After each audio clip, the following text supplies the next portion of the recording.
The CPR Indicator Central Pivot Range is available for various platforms on the TradingFinder website. From this section, you can download the indicator file for MetaTrader 4 and MetaTrader 5 platforms and run it on your chart.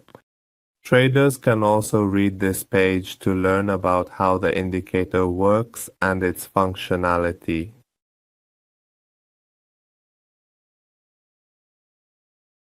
From the Navigator section, we select the indicator file and run the indicator by dragging the file onto the chart.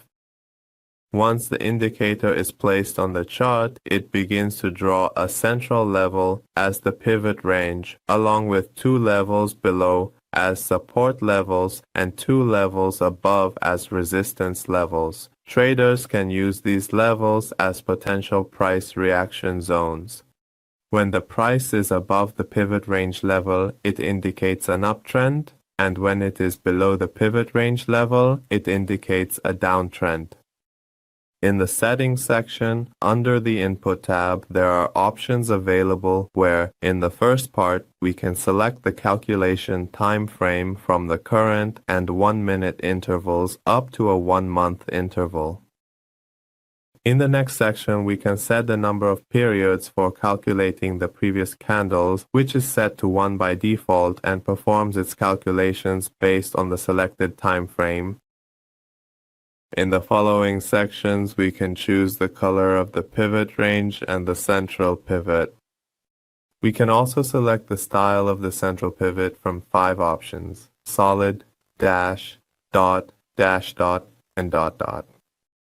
We can set the thickness of the central pivot lines, which is set to 1 by default. If we set the value higher than 1, the indicator will automatically display the style as solid. And in the next section, we can enable or disable the ray right option, which is set to true by default. In the following sections, in the same way, we can select the color for the resistance lines.